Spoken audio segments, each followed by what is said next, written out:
Bonjour ou bonsoir chers auditeurs et chères auditrices, de notre web radio R212, Adnan Ben Chakroun, en sa qualité de chroniqueur de l'ODJ, partage avec vous son avis et sa réflexion dans cet article intitulé Tribune, pourquoi je persiste en politique malgré le désenchantement général. Le voici en podcast pour vous. Adnan Ben Chakroun commence son article par une réflexion personnelle, se posant des questions existentielles sur son engagement politique de la manière suivante. Chaque jour, je m'interroge, pourquoi continuer à faire de la politique dans un contexte où l'espoir s'amenuise et où les voix critiques se multiplient? Pourquoi persister dans un engagement que beaucoup jugent vain, dépassé ou même corrompu? Peut-être parce que j'aime l'idée d'appartenir au dernier des Mohicans, ces irréductibles qui refusent d'abandonner la lutte pour une société meilleure.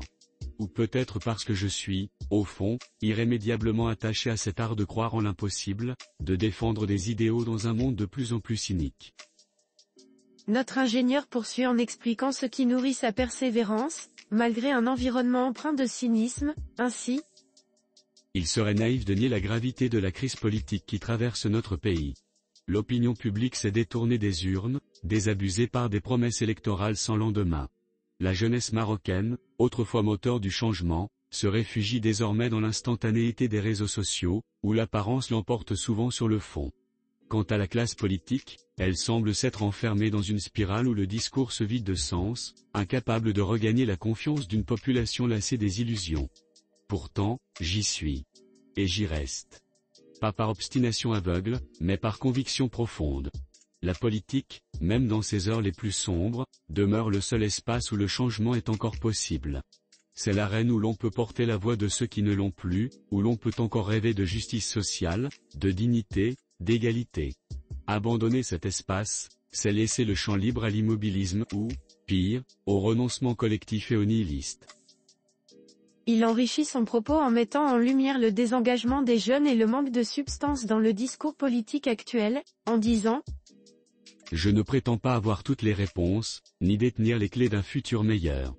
Mais je crois en la force de la persévérance, en la puissance de l'idée, en la noblesse d'un engagement sincère. Je crois qu'il est encore possible de rallumer cette flamme d'espoir, à condition d'écouter, de dialoguer, de reconstruire un lien de confiance avec nos concitoyens. À ceux qui doutent, je dis ceci, la politique n'est pas un refuge pour les désabusés ou les opportunistes. Elle est un combat, un acte de foi. Et tant qu'il y aura ne serait-ce qu'une personne pour croire en un avenir meilleur, alors ce combat vaudra la peine d'être mené. » L'auteur ne manque pas de reconnaître les défis et les échecs, tout en ouvrant la porte à des perspectives d'amélioration, et il conclut son plaidoyer avec une note d'espoir, rappelant que l'espoir est la force motrice de tout engagement sincère en ces termes. Oui, la jeunesse marocaine mérite mieux. Oui, nos institutions doivent se réinventer.